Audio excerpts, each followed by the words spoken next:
Hi, today's video I decided would be about eucalyptus oil. And for numerous reasons, I've been using this essential oil a lot, especially lately.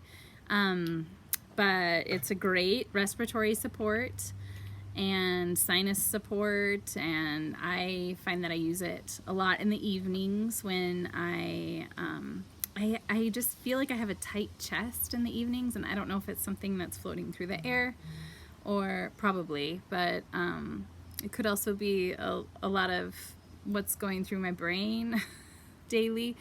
But I find that using some eucalyptus on my chest in the evening is great for me, and it just makes me feel better. So I have a couple different varieties. You generally don't want to eat eucalyptus, so it's not in the vitality form, which is what the case was with the last two oils that I talked about, the lavender and the lemon. You can always dilute essential oils if you're going to apply them topically if you want to or need to. And there are tons of carrier oils out there. I tend to use fractionated coconut oil as a dilution, a dilutor. So yeah, you can kind of just research those things on your own and see which fatty oils might be nice for you to use as a carrier. So I use the Radiata version of this with kiddos, and I always have. I just think it's a little bit safer for kids.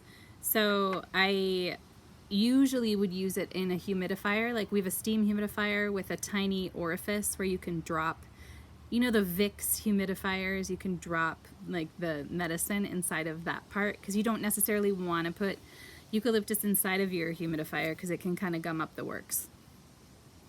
Diffusing it though is great. So diffusers that are intended for essential oils, ultrasonic diffusers are the best. That's kind of a good method. So I would maybe do both in the room if my kids had congestion or colds or something like that, respiratory wise, going on. So humidifiers, diffusers. I actually use the eucalyptus globulus in cleaning supplies as well, and you don't have to use that variety of eucalyptus, but I like to use them in my cleaning supplies. And I use them as in my bug off. So if you have insect things going on, it's a great oil to use for that as well. And then one is a little bit sweeter than the other one, but they're both, I feel like, really refreshing. And they're actually good soothers for achy muscles. So I will use eucalyptus in blends where just as support post-exercise. Yeah, so that's it. That's eucalyptus in a nutshell.